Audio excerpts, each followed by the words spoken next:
Hi, I'm Sarah. And I'm Lexi. And we are the Earthy Sisters. In this video, we are going to teach you 5 steps to creating a sustainable wellness routine. Before we get into it, I think it's important to talk about why sustainable wellness is important. So when we're talking about a wellness routine, we're just talking about the ways that you can take some time out of your day to do a little self-care, give yourself a little bit of love, but we also need to be thinking about loving our earth. Yeah, there are a lot of products and actions that we take when we're doing self-care or self-love routines that might be having a negative impact on our earth. So in this video, we're going to show you ways that you can still give yourself some love, give yourself some care, but also make sure that you're caring for our planet. So let's get into it. So the first step, this is the hardest step, and that is the breakup. Yeah, so the breakup is breaking up with the products that you're using right now for your self-care or self-love routine, whether it's candles or room sprays, bath bombs, doing your makeup, lotion, yeah, shampoos, face masks, all of that stuff. Yeah, it's important to understand what's actually in those products that you're using, because a lot of those products have really nasty ingredients and chemicals that could actually be doing a lot more harm than good.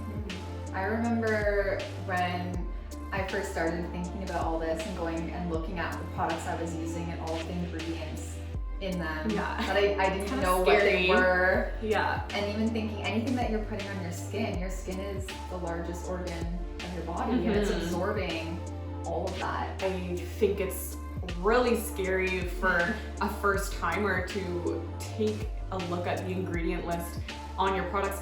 Some of them don't even have ingredients lists, which is kind of nerve-wracking. So an app that you can use to understand the harm or the good that your products are doing for you is called Think Dirty. It's an app you can download on your phone. You scan the barcode of whatever product it is that you are thinking about using, and it'll tell you the ingredients that are in it, what's being harmful, what's good, and kind of a yes or no as to whether or not you should. It's a really great tool to have. And I don't use the app anymore, but that's because I just know now what is good for me and what's not. But so you'll eventually learn too if you do choose to adopt a sustainable wellness routine, and then you just end up knowing what to steer away from and what's okay to use. And with the breakup, once you start getting rid of those products that aren't good for you and aren't good for the earth, then it's a little bit of trial and error and just finding what you like and what works best for you. Because there are so many products out there,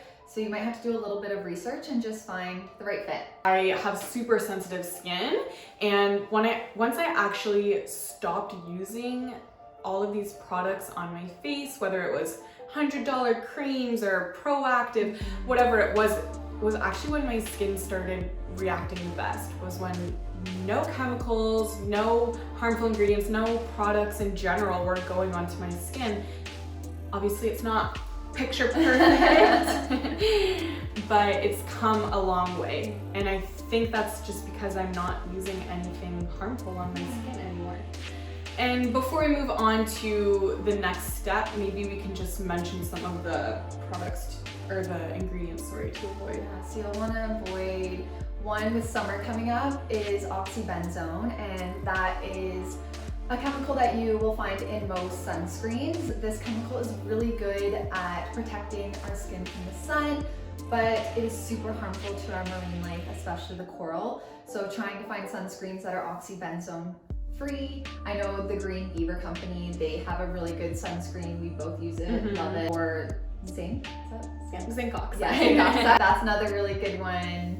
And then trying to avoid anything that has microbeads in it, parabens, sulfates, palm oil, sodium lauryl sulfate, dioxins, POPs. I mean, the list goes on and on.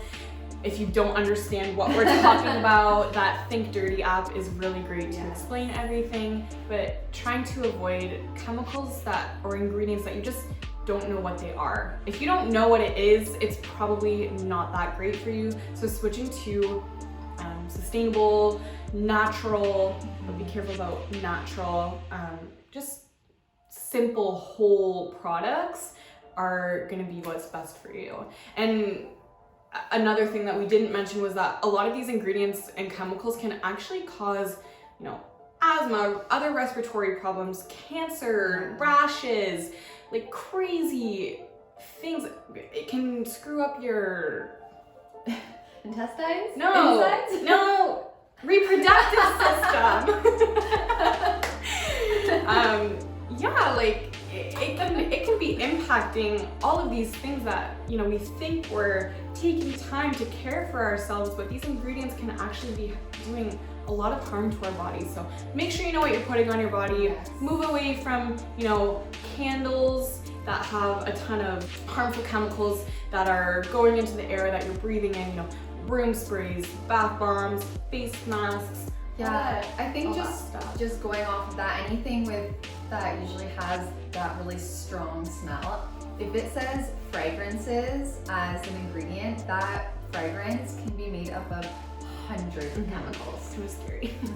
So trying to avoid that stuff as much as possible. And like we said, the breakup is hard, but it gets easier. And once you find the right products, you'll be so happy. Yeah, and I think that kind of takes us into our next point, which is doing it yourself.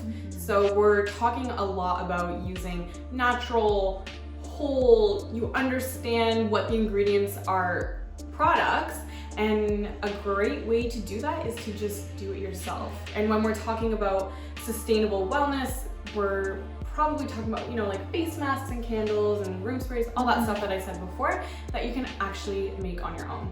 Yeah, I know, like face masks are so easy to make. You can use oatmeal, honey, avocado. There's coffee, yes, coffee sugar. grinds is a great one. There's so much you can do with what you have in your home, and it's all natural. Yeah, even candles are pretty easy to make. Like soy and essential oils and a wick. I mean, I think that's the majority of the ingredients there. So there are a ton of recipes you can make on your own that are going to bring peace and joy and health into your life. And they're also great for our planet because you can buy these products in bulk. You don't have to use plastic packaging. And then you're only making what you need. You're not throwing out, a half-used container of a face mask that ends up sitting in your drawer for 3 years. I'm sure we've all been there before. I know I have.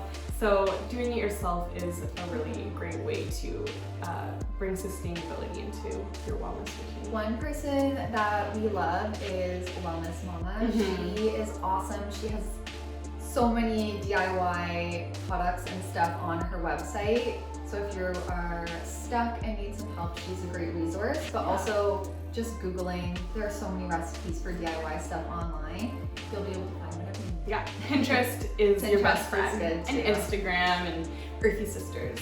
The next tip for you guys after the breakup and doing it yourself is mindfulness.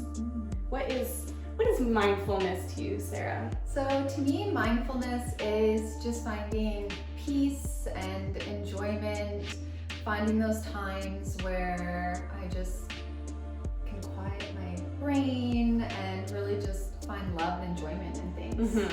I definitely agree with that. I think for me, the biggest thing of mindfulness, and it's really only come into my life in the past maybe 2 years, is just being present. And no matter where life takes me, whether I'm having a really bad day or life feels amazing, just being able to sink into the moment and just understand what's going on without having any judgments or negativity towards the situation. So really just being able to, like you said, quiet the mind. Yeah. And I think Find just stillness. appreciate life, appreciate everything around you. And gratitude. Yes. Some ways that you can practice mindfulness is spending time outdoors, going for a walk or riding your bike. I know sometimes in Canada it can get super cold, but just having that fresh air on your skin is really important. Nice. Yeah, it feels really nice. One thing we both like to do too is yoga, either doing it at home or in a studio, outside. Mm-hmm. Someone I really love to support is Yoga with Adriene. Yes, she's awesome. Yeah, her website is FW, find what feels good. Yeah. What is that? FWWG? FWFG. That was a struggle. Or Yoga with Adriene on YouTube. She has hundreds of videos for you guys, whether they're 5 minutes long or an hour long. This is a really great way to just slowly integrate yoga into your life. Also meditation. Yes. Taking even like 2 or 3 minutes out of your day to sit in stillness, whether you're outside or inside or lying down, just being able to take a deep breath, yeah, and quiet the mind is super important. And this also has no impact on our planet, which is really great, whether you're doing yoga or riding your bike, walking outside. A lot of these things have little to no CO2 emissions, and hopefully you're not littering on your way or whatever negative things people want to do. You know, this can be a really positive way to not only bring mental wellness into your life, but also doing things that are kind to our planet. And I think something else that is helpful with mindfulness is taking a break from social media. Yeah. Social media can be good, but it can also be bad. And there's just a lot of stuff out there, nasty stuff. And I think just taking a break, whether it's deleting the app for a bit or setting reminders or alarms on your phone to actually remind you to take a break from it is a good idea. I completely agree. I think social media can be an amazing resource, but it can also sometimes consume us a little bit. So being able to turn off the phone or just, you know, delete Instagram for the weekend, whatever it is, that can be really important to being mentally well. And not to mention that using the internet actually releases CO2. I did not know this until a couple months ago. It was really shocking to me. I didn't even think about it, but yeah, using the internet actually is a huge problem for our planet. It is releasing a ton of CO2. So if you're able to take a break from social media, take a break from the internet, this is not only enjoy the moment, be present. Yeah, letting you enjoy the moment and be present, whether it's with your family, your kids, yourself, whatever it is, but then you're also not releasing CO2.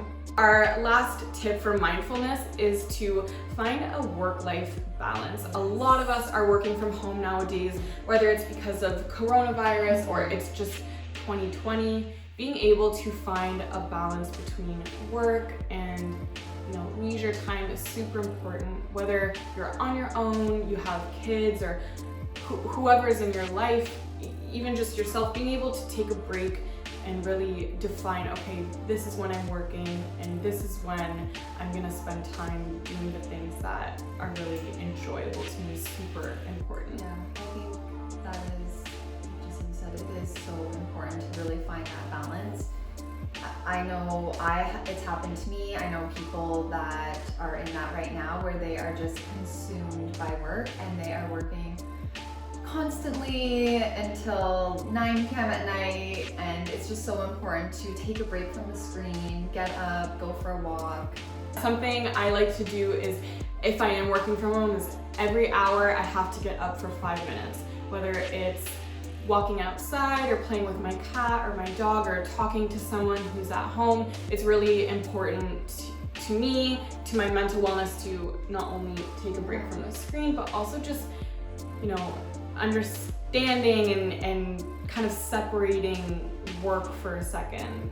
If you're at the office, you probably have a lot of distractions. And so sometimes when we're working from home, we can get a lot of stuff done, which is really awesome.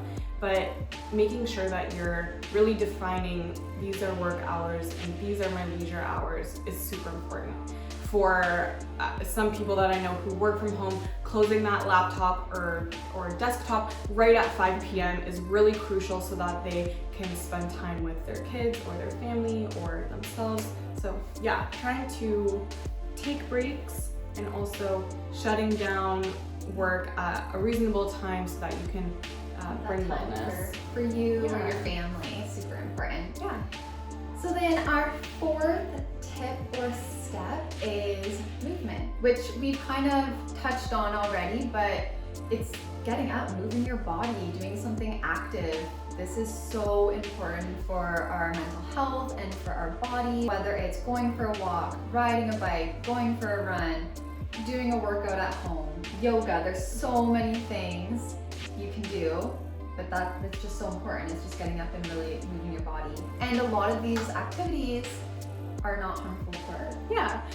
When I was in high school, I struggled a lot with mental health, and something that my naturopath recommended was doing some type of exercise every single day, and it actually helped me in ways that I didn't even think it would be able to, because you know you're getting your blood pumping, and I think it increases serotonin, that's the word, levels. So I'm not a doctor or a scientist, but increasing serotonin levels, and it was so helpful to me in getting better and really fighting in a positive way with my mental health. So like Sarah said, you know, movement is just crucial to a sustainable wellness routine, not only for our brains and our bodies, but also for the well-being of our planet. Now, I know if I spend a whole day just laying on the couch watching Netflix, I am sluggish, lazy, tired, and it's just not the way that I like feeling. I don't like feeling that way, so making sure that I am setting that time for myself to do some type of movement or some type of workout, it just makes me feel so much better. Yeah, I do also just want to mention that not every day is a movement day. There are days when I need to lie on the couch all day, and that's okay too. But trying to integrate some type of movement, whether it's, you know, just going for a walk, or walking around your house, or dancing when you're vacuuming, little things like this that can get your body moving, blood flowing, are really important. But also listening to your body is really important too. So if some days you don't feel like doing a workout, or don't feel like going for a walk, or whatever it is, that's totally okay too. My goal is to work out 3 times a week. I think that's pretty reasonable for me anyways, and sometimes I do more, sometimes I do less, but 3 is a pretty good goal for me. So whether it's 1 or 2 or 3 days a week, trying to set little goals for yourself, and then it just becomes a habit. Yeah. I think always just do what feels good, or do what feels right for you. Yeah. All right, guys, we are at our final and 5th step or tip, and that is to create a community. Yeah, we talked a little bit about the negative side of social media, but social media can also be a really positive platform if you're using it in the right ways. Something that has really helped you and I was creating Earthy Sisters. It pushed us to not only practice what we preach, but continuing learning about things, and also sharing our passion with other people. And I don't know about you, but for me, this is something that has just improved my mood and my well-being overall. Just being able to share what I love with other people has been really important in my life. Thank you. Thank you. I would agree. I think having started Earthy Sisters has just opened a lot of doors for us, and we've met so many incredible people who are like-minded and share the same values as us, which is so nice. So I think in that way, it can be such a great tool in meeting people that have the same interests as you, or same passions as you. So it can be used for good. Yeah, especially during coronavirus, when a lot of us are feeling super isolated, creating a internet community can be really helpful to staying well, staying positive, and just realizing that you're not alone in your experiences. Another really great thing in creating a community is just having quality time together, whether it's over FaceTime or in person or over the internet or on the phone, whatever it is, just having some type of quality time with another person can be really helpful in sustainable wellness. And again, this doesn't really have a negative impact on our planet. Another thing in creating a community is just realizing that there are so many people out there who are sharing a similar experience to you, and understanding that you're not alone in whatever it is that you're going through, whether you're feeling isolated or depressed or anxious or happy, excited, you know, whatever it is, there are people out there who feel the same way. And being able to find these people is really important to staying well, creating a positive mental health routine, and just overall well-being. I think that's important to know that you're just not alone out here. And then that kind of brings us to our last point, which is don't be afraid to reach out. Don't be afraid to comment on someone's post on social media or send them a direct message. Don't be afraid to pick up the phone and call someone. Reaching out is so awesome, and it feels so good when you get that response back. So I think just don't be afraid. I mean, some of my greatest experiences have been from reaching out to old friends and reconnecting, or calling family members who I maybe haven't been as close with in the past, and now we have these amazing, fruitful, happy relationships. So really, I think kind of this point is just, don't be afraid to reach out. We live in a very connected world, and you have way more connections out there than you realize. So take advantage of that, and especially during coronavirus, if you are feeling isolated, everyone's in the same boat as you, so reach out, create a community. Reach out to us. We would love it. We're bored too. Is there anything else? I think that's it. Those are our 5 steps. So we had the breakup, DIY, mindfulness, I was gonna say, then movement, and then creating a community. I feel like these tips that we have for you guys are all really simple. I mean, the breakup can be really hard, but once you kind of get over that step, you know, doing it yourself, or moving, or taking time out of your day for mindfulness and reaching out to people, creating a community, these are all really simple steps that have little to no impact on our earth. So, you know, wellness is really crucial in this day and age. And so finding ways that really work for you, that don't have a negative impact on our planet, is super cool, super awesome. Love yourself, take care of yourself. If you ain't gonna love yourself, how the hell are you gonna love somebody else? Exactly. So this is the end of our video. Thank you so much for tuning in. Thank you. If you would like to contact us, you can reach on our Instagram at earthy.sisters, or you can send us an email, hello@earthysisters.org. Thank you guys. Thank you. Bye.